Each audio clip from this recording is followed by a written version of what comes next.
सभी स्टूडेंट्स को नमस्कार बेटा। और इस वीडियो में हम लोग डिस्कस करेंगे कार्ल मार्क्स के ऊपर। और कार्ल मार्क्स में से मेरे सामने दो क्वेश्चन आप लोगों को मिलेंगे, एक 20 नंबर में और एक 10 नंबर में। अब देखना यह है कि देखो, हीगल भी अपन ने पढ़ लिया, मार्क्स भी पढ़ लिया और मैकियावेली भी पढ़ लिया, बेंथम देख लिया। तो मेरे सामने 20-20 नंबर के दो क्वेश्चन आपको 100% मिल जाएंगे इनमें से। इसलिए अब आप लोग जो है थोड़ा सा निश्चिंत होकर के अपने पेपर की तैयारी कर सकते हो। मार्क्स वाले चैप्टर को आप लोग थोड़ा गंभीरता से पढ़ना, क्योंकि यहाँ से क्वेश्चंस आते हैं। और कुछ किताबें हैं मार्क्स की, उनको आप लोग थोड़ा सा अच्छे से देख लें। दास कैपिटल देख लें, कम्युनिस्ट मैनिफेस्टो देख लें, द हॉली फैमिली देख लें, the Holy Family, Das capital,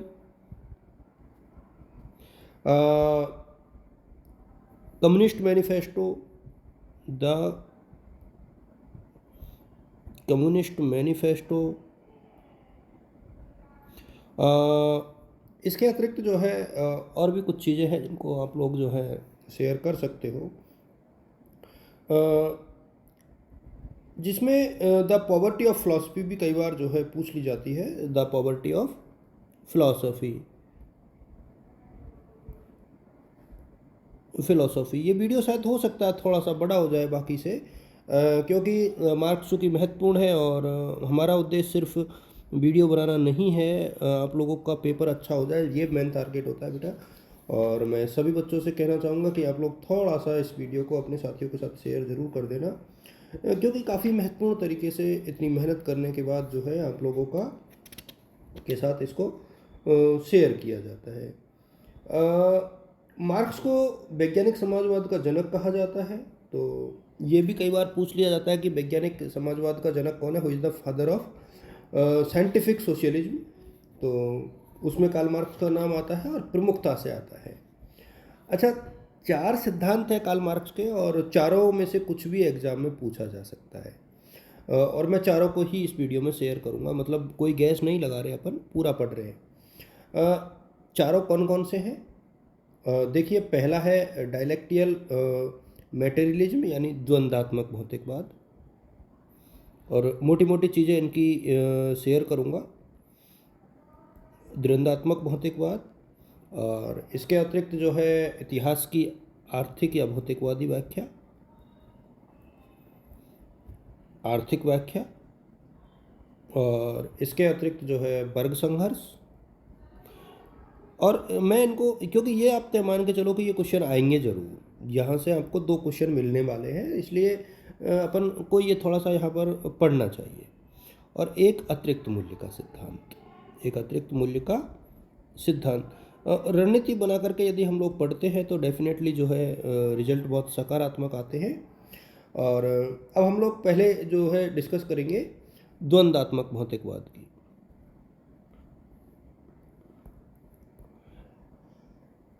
द्वंद्वात्मक भौतिकवाद है क्या? द्वंद्वात्मक भौतिकवाद। और बेटा आप लोग अपने साथियों के साथ शेयर ज़रूर कर दो वीडियो को, और सब्सक्राइब यदि नहीं किया तो वो भी कर लो, क्योंकि देखो, ये तो अब भी मानोगे कि थोड़ा सा ज़रूरी है कि किस प्रकार से चीज़ें चलती हैं।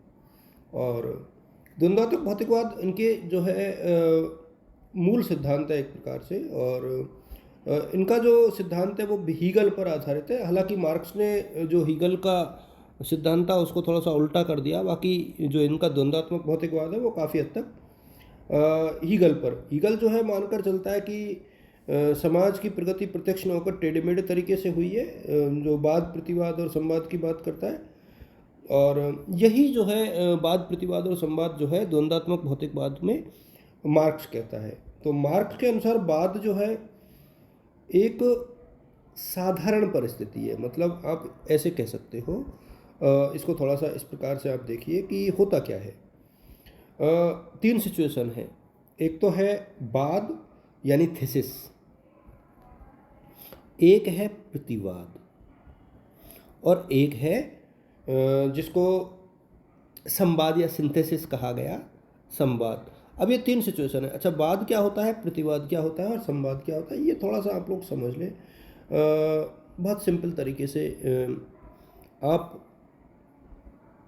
इसको समझ पाएंगे।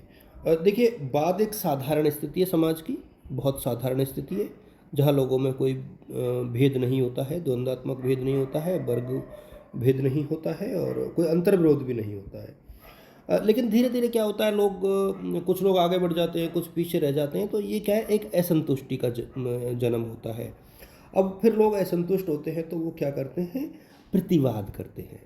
वो क्या करते हैं, प्रतिवाद करते हैं। अब जैसे ही प्रतिवाद है, ये थोड़ा सी एक प्रोग्रेसिव अप्रोच हो गई। इसके बाद लोग डिस्कस करते हैं। प्रतिवाद के बाद मतलब पहले विरोध करेंगे, उसके बाद संवाद करेंगे, तो उससे क्या होगा, कुछ नया बनेगा। जैसे अब यहाँ पर बहुत सिंपल तरीके से यदि कहा जाए, तो मार्क्स और उसके अनुसारियों ने गेहूं के पौधे के माध्यम से समझाया है। उन्होंने कहा कि गेहूं का जो दाना है ना,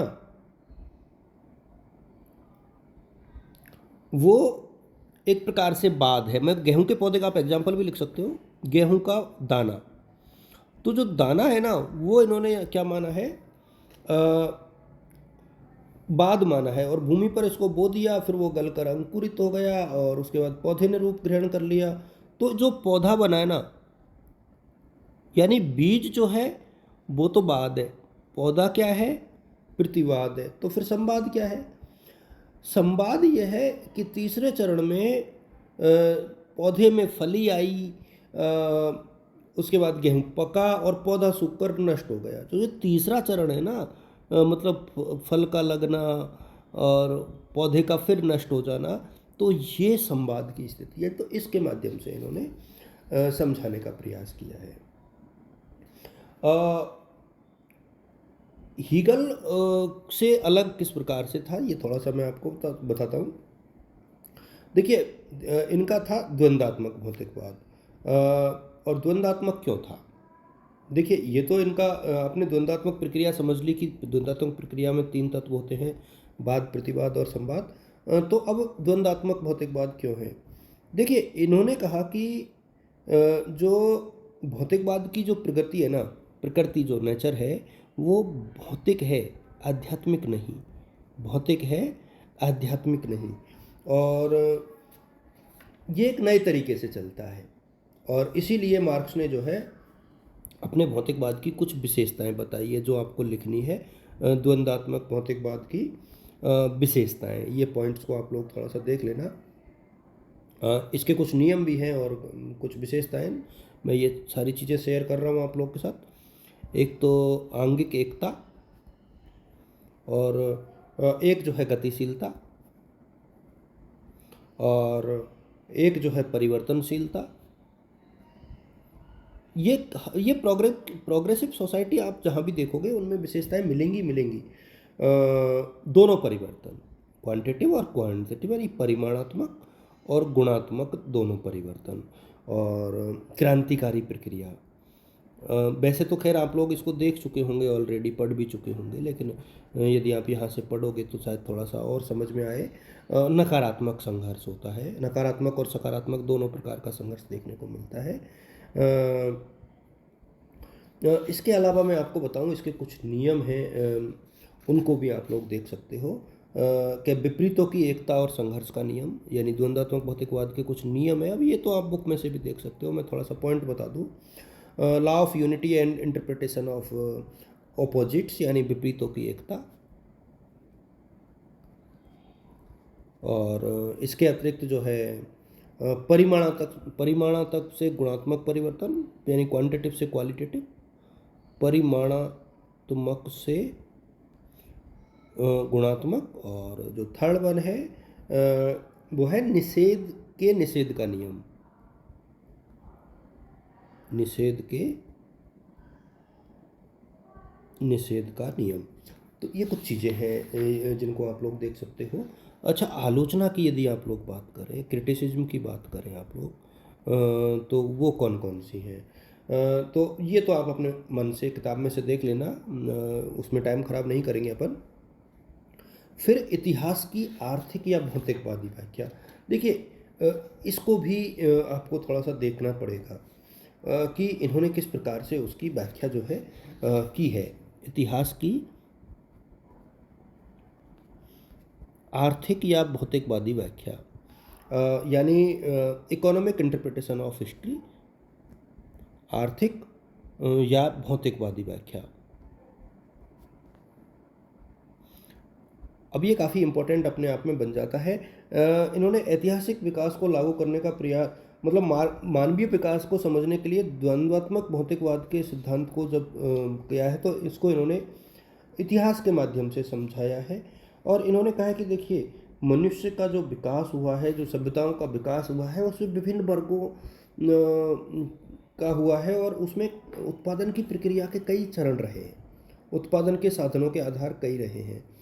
और इस आधार पर उन्होंने कहा कि देखिए, मोटे तौर पर आप देखोगे इतिहास की भौतिकवादी व्याख्या में तो 5 जो है अवस्थाएं हैं, युग हैं।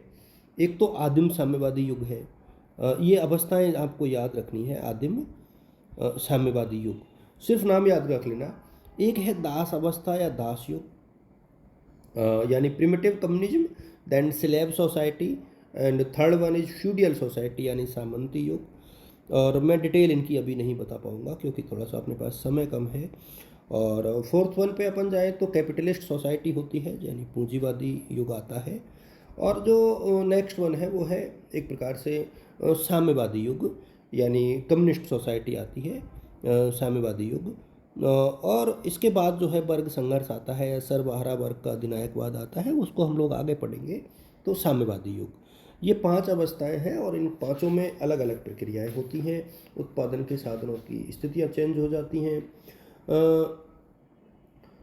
अच्छा, इन्होंने क्या किया, इतिहास का अध्ययन मानव समाज के विकास के लिए किया है और इसके कुछ निष्कर्ष हैं, उनको आप लोग अपनी बुक में से देख लेना क्योंकि पॉइंट्स में अपन को टाइम लगेगा, और आलोचनाएं आप अपनी किताब से देख लेना। अब हम लोग डिस्कस करेंगे, थोड़ा सा डिस्कस करेंगे वर्ग संघर्ष के ऊपर, theories of class struggle, theories of class struggle. अच्छा, थ्योरीज ऑफ क्लास स्ट्रगल वास्तव में क्या है, या आप देखोगे कि ये है क्या, वर्ग संघर्ष है क्या। देखो, मार्क्स ने पूंजीवाद का गहन अध्ययन किया और उसके बाद ही उन्होंने चीज़ों का डिस्कशन किया। इन्होंने एक तो पहले तो वर्ग की बात की। देखो, क्लास क्या है, इन्होंने कहा कि देखो, उत्पादन के साधनों पर विभिन्न वर्गों का जो स्वामित्व रहता है ना, उसके आधार पर वर्ग बन जाते हैं। ठीक है, वो उत्पादन की प्रक्रिया से होता है और ये एक प्रकार से जिनके हित एक जैसे होते हैं, जैसे मजदूर एक तरफ हो गए और उत्पादक वर्ग एक तरफ हो गया, या पूंजीपति और श्रमजीवी एक तरफ हो गया, तो इस प्रकार से वर्ग बन जाते हैं। तो एक तो ये तो हो गया वर्ग की, वर्ग किस हिसाब से। फिर है संघर्ष यानी स्ट्रगल। अच्छा, तो स्ट्रगल क्या है, अब ये भी एक अपने आप में एक बड़ी चीज़ है कि आप लोग स्ट्रगल को कैसे एक्सप्लेन करते हो। इसका मतलब लड़ाई नहीं है यहाँ, स्ट्रगल का मतलब लड़ाई नहीं है। स्ट्रगल का मतलब क्या है, असंतोष, रोष या असहयोग है, जहाँ वो डिस्कस करते हैं, एक प्रकार से एक दूसरे के साथ संवाद कायम करते हैं और एक प्रकार से बार्गेनिंग करते हैं। तो वो एक अवस्था लेकर के चलते हैं। और उसके बाद अब वर्ग संघर्ष होता है। उसके बाद क्या होता है, वर्ग संघर्ष। तो दो समाज हो गए एक प्रकार से। एक तो हो गया हमारा पूंजीपति या पूंजीपति वर्ग, और एक हो गया श्रमजीवी या सर्वहारा वर्ग। तो इस प्रकार से दो वर्ग जो है अपने आप सोसाइटी में बन जाते हैं। और आप सबको पता है कि किस प्रकार से जो है शोषण होता है, और उत्पादन के संबंधों के आधार पर समाज में एक तो देखो स्पष्ट वर्ग विभाजन होता है, और संघर्ष होता है, उसमें सहयोग नहीं होता है। दो वर्ग जो है परस्पर विरोधी होते हैं और ये क्रांति को जन्म देते हैं। इस प्रकार से इनमें संघर्ष होता है। देखिए, मैं अब फिर एक चीज़ और बता दूं मैं आपको, आलोचनाएं आपको यहाँ भी याद रखनी है और बहुत ज़रूरी भी है। और मैं बहुत शालीन तरीके से और बहुत एक प्रकार से आप लोग को स्पष्ट तौर पे बता दूं कि देखो, एक तो मानव इतिहास संघर्ष का इतिहास नहीं है, ये इसकी आलोचना की जा सकती है। वर्ग को स्पष्ट नहीं किया गया। समाज में केवल दो ही वर्ग नहीं होते, और भी वर्ग होते हैं। और मार्क्स की क्रांति की अवधारणा, मार्क्स ने कहा था कि सर्वहारा वर्ग आ जाएगा, जो अब तक नहीं आया है। और उनकी जो भविष्यवाणी है उसका कोई वैज्ञानिक आधार नहीं है। तो इस प्रकार से कई चीज़ें ऐसी हैं जिनको लेकर के आलोचनाएं की जाती हैं। अब हम लोग बात करेंगे theories of surplus value. Theories of surplus value यानी एक प्रकार से मैं ये कहूँ कि अतिरेक मूल्य का सिद्धांत। अतिरेक मूल्य का सिद्धांत। अब यहाँ पर देखिए होता क्या है, जब आप ऊपर से पढ़ते हुए आ रहे हो ना, तो इन्होंने कहा कि अतिरेक मूल्य का सिद्धांत दो तरीके से होता है। एक तो वैल्यू ऑफ यूज और एक विनिमय वैल्यू, दो तरीके से बात करता है। अब इन्होंने कहा कि कोई भी जो पूंजीपति होता है ना, वो ए पूंजी लगाता है, मतलब पूंजीपति ए पूंजी लगाता है, ये उसकी पूंजी है, और उसने बी वस्तु बना दी, ठीक है, और इसको वो सी की कीमत पर बेचता है। मैं इस तरीके से आपको समझाऊंगा कि सी उसकी कीमत हो गई। अब इसकी जो लागत है ना, ये जो लागत है ये इससे कम है, मतलब ए जो है ज़्यादा है किससे, सॉरी ए कम है किससे, सी से। तो ए जो है कम रहेगा सी से। तो ये जो ए माइनस बी बराबर सी आता है एक प्रकार से, तो ए माइनस सी आएगा। तो ए माइनस सी जब आएगा तो एक अलग से कॉन्सेप्ट निकल करके आएगा जिसको अपन P1 नाम देते हैं, यानी प्रॉफिट नाम दे देते हैं। मतलब ये जो अतिरिक्त मूल्य का सृजन हुआ है ना, मतलब पूंजीपति अधिक कीमत पर बेचेगा। तो मार्क्स कहता है कि ये जो अतिरिक्त मूल्य है ना, मतलब जो ये अतिरिक्त कीमत पर बेचता है, ये किस लिए है? बिकॉज श्रमिक ने मेहनत की है। किसने मेहनत की है? श्रमिक ने की है। लेकिन इसका लाभ किसको मिल रहा है? पूंजीपति को।